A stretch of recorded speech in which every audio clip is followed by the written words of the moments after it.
Au nom du Père et du Fils et du Saint-Esprit. Amen. Ô Seigneur, envoie ton esprit et tout sera créé, tu renouvelleras la face de la terre.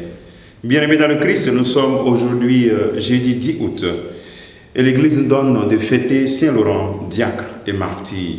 La parole de Dieu qui nous est proposée est extraite de l'Évangile de Jean, chapitre 12, versets 24 à 26.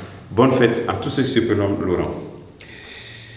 En ce temps-là, Jésus disait à ses disciples, « Amen, amen, je vous le dis, si le grain de blé tombé en terre ne meurt pas, il reste seul. Mais s'il meurt, il porte beaucoup de fruits. Qui aime sa vie, la perd. Qui s'en détache en ce monde, la gardera pour la vie éternelle. Si quelqu'un veut me servir, qu'il me suive. Là où moi je suis, là aussi sera mon serviteur. Si quelqu'un me sert, mon Père l'honorera. » Acclamons la parole de Dieu. Louange à toi, Seigneur Jésus. Dans le sillage du martyre de Saint-Laurent, la parole de Dieu nous montre un peu cette question de la souffrance pour le Christ. Qui aime sa vie la perdra. Jésus montre cette image à ses disciples avec la question de sa passion, mort et résurrection, lorsqu'il s'approche de cette passion, en montrant l'image un peu des plantes. Comment est-ce que la plante naît? Voilà, Jésus montre cette image du principe de la naissance d'une plante, la graine qui meurt pour pouvoir donner du fruit. C'est vraiment fort. Il préparait ses disciples à bien vivre la question de sa passion, mort et résurrection. Jésus veut nous montrer la manière dont nous devons le suivre. Comment est-ce que nous devons le suivre? Se détacher de sa vie, c'est reconnaître que je n'en suis pas l'auteur. En réalité, c'est cela. Nous sommes tous nés, mais personne ne s'est créé lui-même. Donc, se détacher de sa vie, ce n'est pas, en réalité, on parle de perdre sa vie, mais c'est gagner plus sa vie. C'est reconnaître que je ne me suis pas créé, il y a quelqu'un qui m'a créé. Et donc, je me détache de ma vie, je reconnais que je ne suis pas l'auteur de ma vie, et je consacre ma vie à celui qui en est l'auteur. Reconnaître que Dieu est l'auteur de ma vie et tout lui donner, non à moitié, comme lui nous donne tout. Jésus nous montre comment aimer mieux notre vie en fait.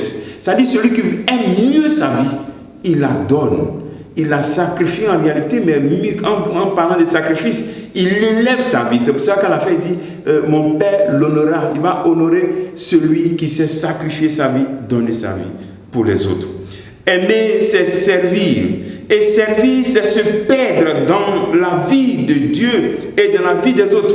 Se perdre, c'est-à-dire, ma vie n'a de sens que pour Dieu. Ma vie n'a de sens que pour les autres. C'est-à-dire, une vie reçue gratuitement et je la donne. Et c'est ce que le Christ le dit. Ma vie, personne ne la prend, mais c'est moi-même qui la donne. Et nous qui sommes les disciples, on doit s'éduquer à cela.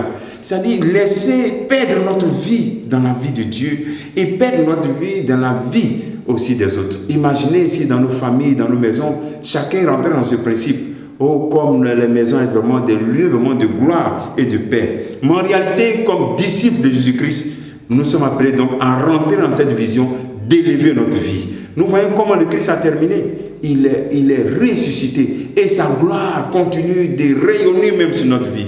Alors, prends toi aussi ta croix. Prends ta croix, prends les passions, les difficultés liées à ton désir de suivre Jésus-Christ. Ne désespère pas. Dans le don de l'Esprit Saint, il y a ce don qui est la longanimité, où c'est cette persévérance face aux maux de ta vie.